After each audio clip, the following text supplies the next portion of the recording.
Hi, everyone, and welcome back to Nonviolence International's YouTube channel.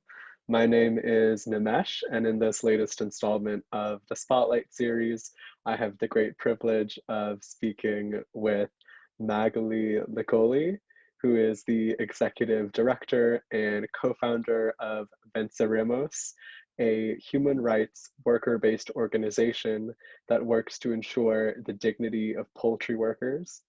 She was born in Mexico and has lived in Arkansas since 2004. Throughout her work, Licolli has participated as steering council member of Heal Food Alliance and co-chair at the National Steering Council of Interfaith Worker Justice. Magaly, thank you so much for being here with me today. No, thank you so much for inviting me. Of course. So for the standard interview question, how did you first get involved in labor organizing?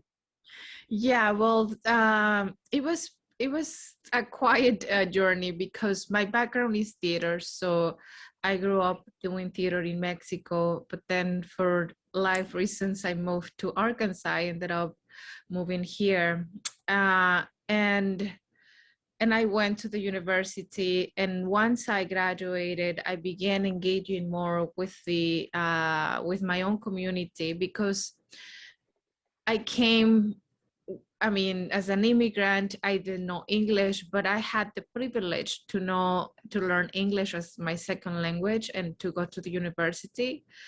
That it's a privilege that not many in my community have. You know, the working class, they are not able to learn English as easily as I could. And so when I graduated, I began working in a community clinic. And through that job, I was engaging with former poultry workers and current poultry workers. But most of the former poultry workers were disabled for life. They had injuries for life that they developed while working in processing plants. And to me, the stories of workers, I mean, it was shocking to see the lack of resources or the lack of help that these workers, like legally or any other resources. And to me, one of the stories that it was very uh, shocking to hear was about this woman who was at the age of around 40 years old. She was a single mom and she was disabled, but because of her immigration style, she couldn't file for disability because she was not a citizen. And and so she was going to the clinic because she needed like a specialist, because she suffered an accident in 2011, a chemical accident that damaged her lungs for life. And so to me, it was shocking that these workers were pretty much like, once I was hearing the stories more and more, I learned that these workers were seen as expendable, as disposable, that once they get injured, they will let them go, or they will be fired. And so yes, those stories, it was a moment of being angry, but it also it was a moment of saying we need to do something about this situation. Immigrants didn't come to the US and didn't cross borders and didn't expose their lives to find these jobs without dignity. And so that's why I began the journey of getting involved with the labor movement in 2014.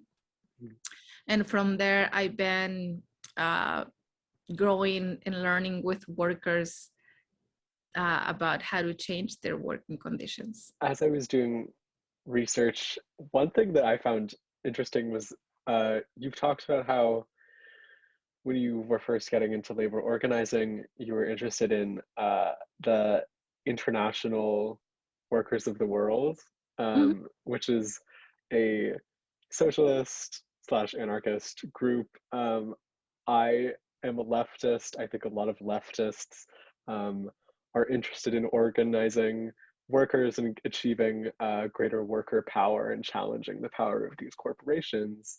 Um, but you've also talked about how the language of socialism or Marxism may not necessarily resonate with the workers that we're trying to help. So I wanted to ask what advice you would give to leftists who are trying to organize alongside workers. Yes, that's a very good question, because I mean, as you mentioned, my first encounter to the labor movement was through the IWW. Mm-hmm. And so imagine how radical I was, but whenever you go to communities that are very vulnerable, we need to understand that we are entered to their space, right?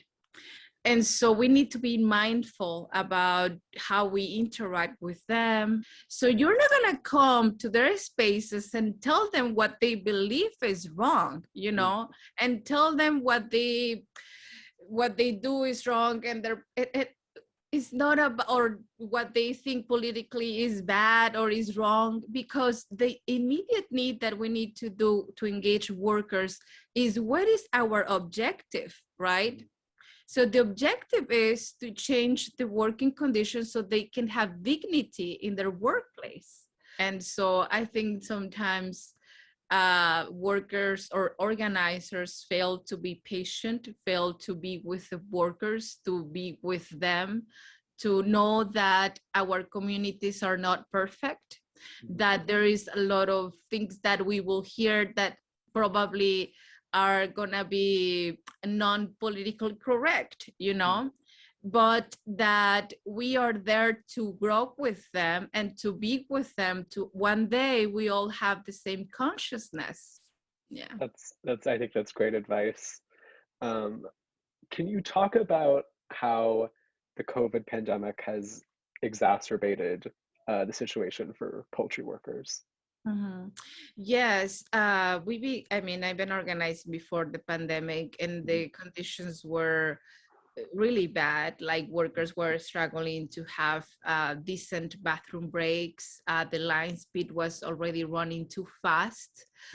Workers were exposed to high amounts of chemicals, and so the repetitive motion and all of that was already harming workers.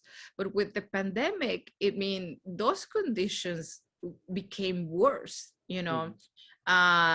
They were the workers who had to stay in their jobs while the rest of the economy was closing, but they had to be there, and they were called essential workers. But really they were expendable workers. They were essential to keep the economy running, but not essential to keep their dignity.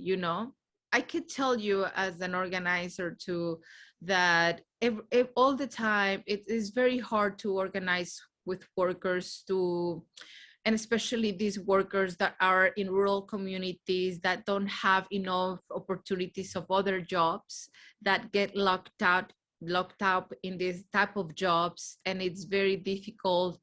And so, yes, they are afraid of losing this job. So it's difficult for them to stand up because these companies will retaliate against them.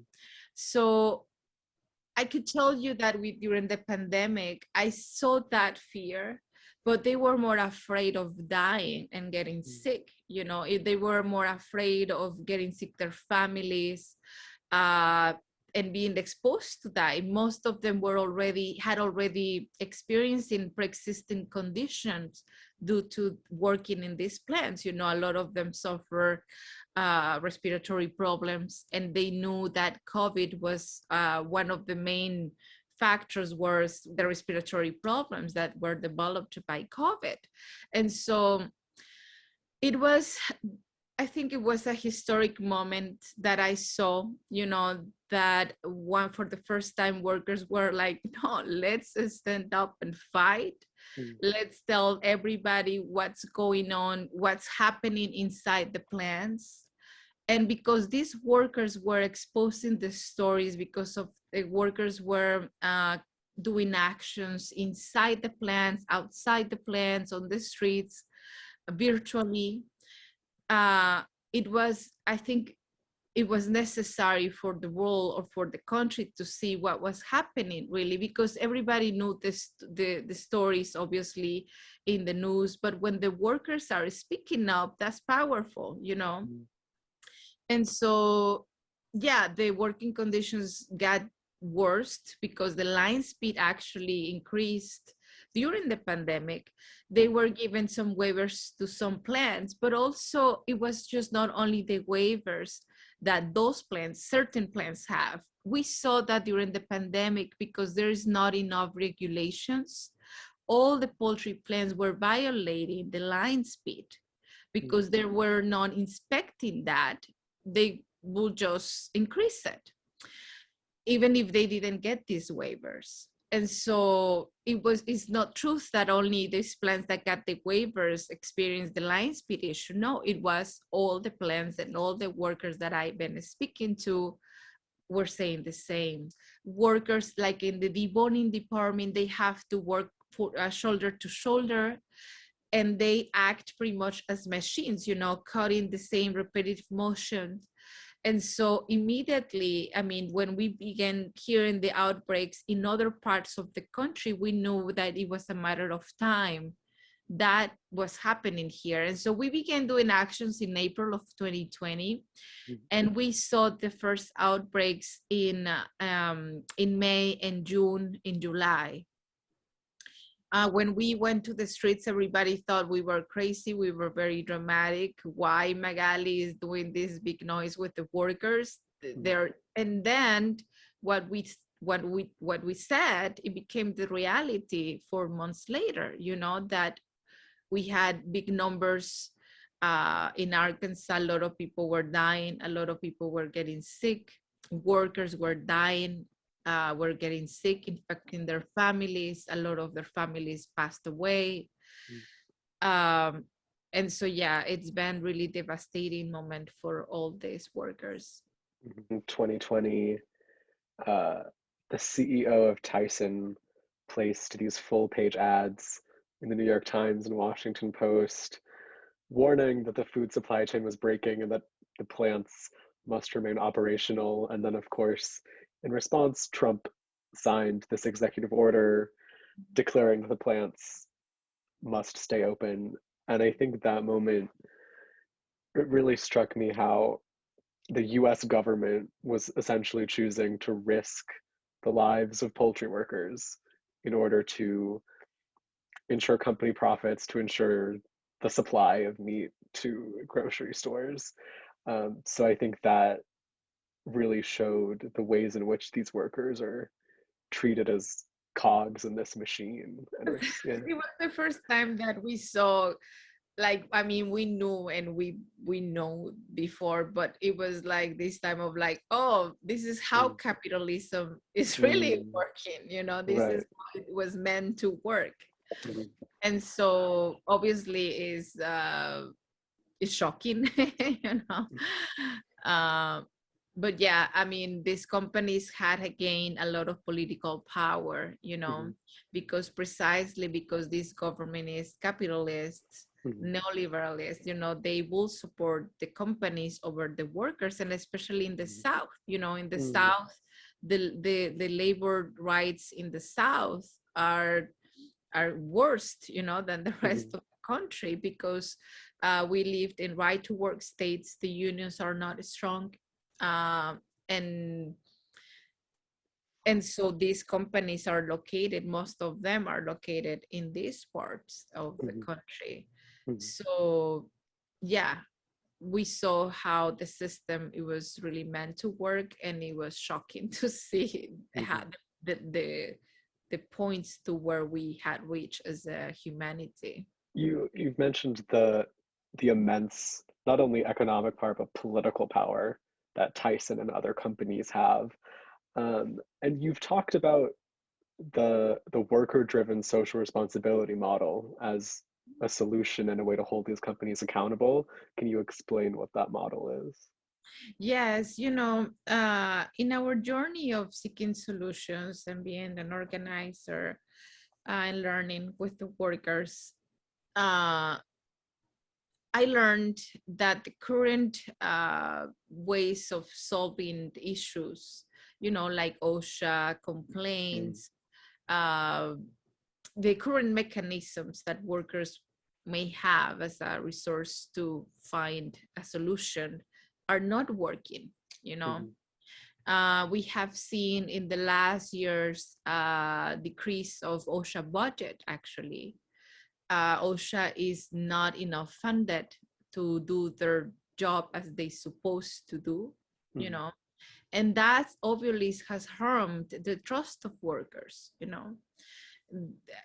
There is this impact that we cannot erase, that workers don't trust that OSHA does enough to protect their health and safety. And so when I began learning about OSHA, and the trainings and the complaints, and then coming with workers with like a solution, they will be like, Magaly, no, I mean, we don't trust OSHA. OSHA will come and the company will clean everything up. They will stage everything. So that is not working for us. We have seen inspectors coming, but we have never seen a change. So being with them, I mean, you cannot come again and tell them this is the ultimate solution. Yes, it's a solution temporarily, but it's not going to systemically change their working conditions, And I'm not saying that we should not do those complaints. I'm just saying that in the long term, that is not changing systemically the industry that needs a lot of work to be changed. And so when I learned that, and then learning that that was not a way to build power with workers, and me being, I mean, I'm an actress, I don't do this job for a hobby. I do this job because I want to see a change.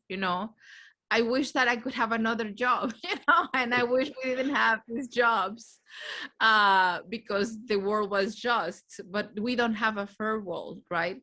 So with the workers, we began trying to learn from others, from other farm workers. The farm workers movement has taught us a lot, and we keep learning from them. And I think this is a part of me not being such an organizer, because for me it's like we need to learn from others, and this is something that sometimes we as an organizers fail to recognize, that there's been fights long before us, what can we learn from them and to move together, because what they do, probably we can adapt some of that here. And so that's how we began learning from other groups across the country, how they were organizing. And we thankfully ended up traveling to Immokalee, Florida in 2018 to learn about the Fair Food Program. And I traveled with workers several times to Immokalee that year. And then the coalition also traveled to Arkansas to meet with workers here. We were doing these exchanges. But when workers understood the power of this program, because this program targets the supply chain with an understanding, if these companies don't follow through, what we can enforce through the market, So if we can enforce something that can protect workers through the market, we should do it, because this is what these companies care about. They, at the end of the day, they care about the profits. They care about, and they're in understanding who is on top of what in that chain of purchase.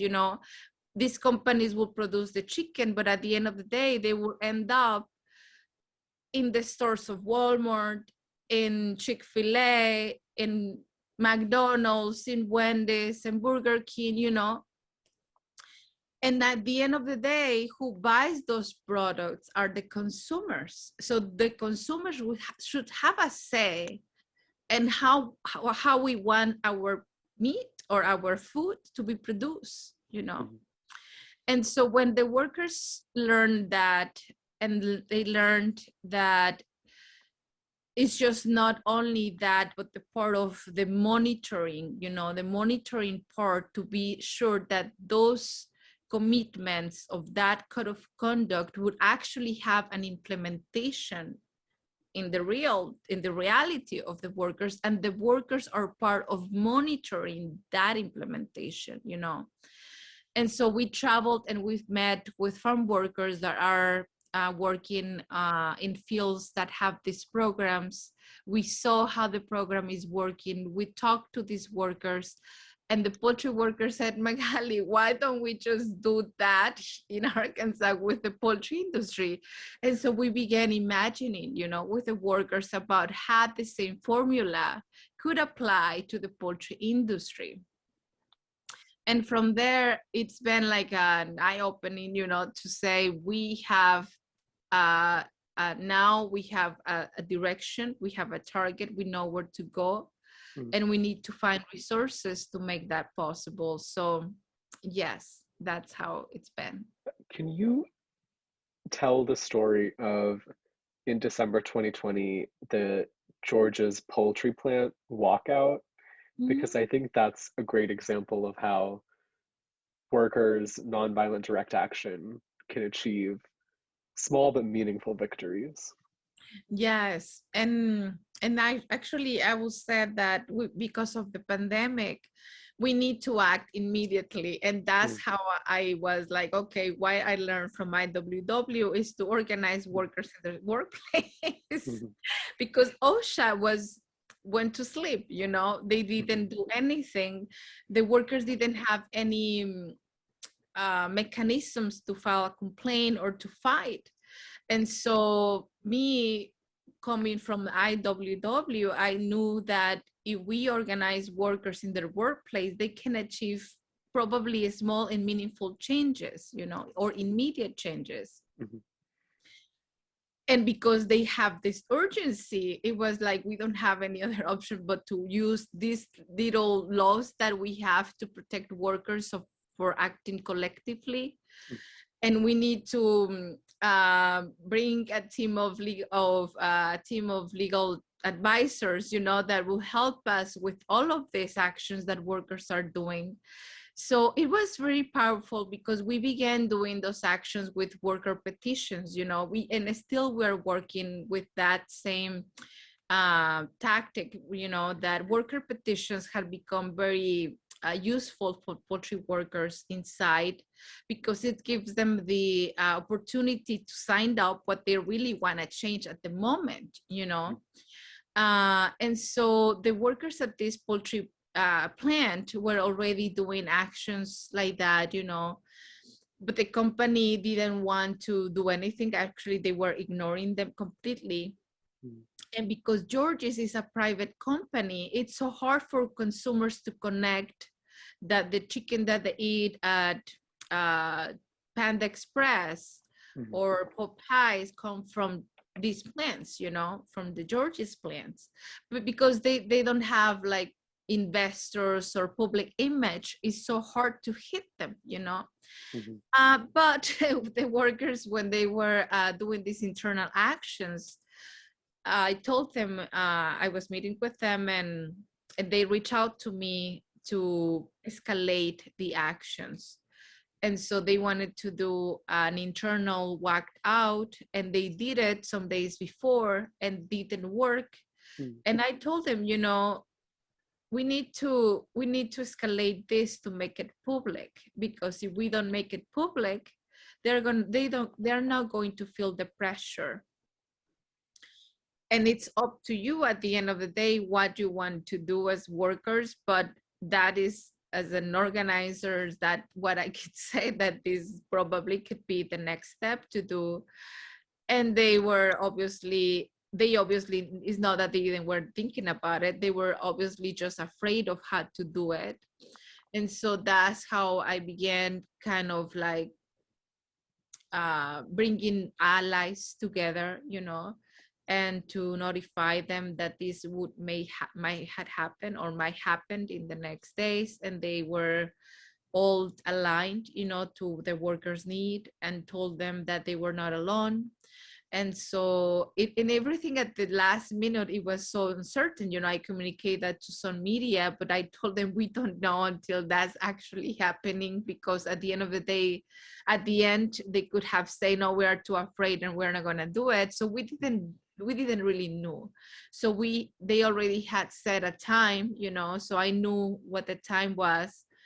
And the time came, and after 15 minutes later, the workers start walking out, and just that was a very powerful and beautiful moment, that for the first time these 40 workers came out, and many workers couldn't come out because they were stopped by the supervisors.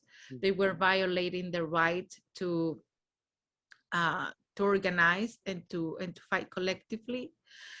And so they saw also their power of doing this, and so yeah, that was a historic moment during the pandemic. A great place to end our interview. Thank you so much for taking the time to be with me today. Oh, thank you so much for inviting me, and everybody is welcome to see our work in our Facebook or Twitter or Instagram too. If you think these conversations are important and would like to see them continue, please consider supporting NVI and the work we do by subscribing to this YouTube channel, following us on Twitter and Facebook, and visiting our website. Also, please consider donating to our organization. Every little bit counts to help build a more just and nonviolent world.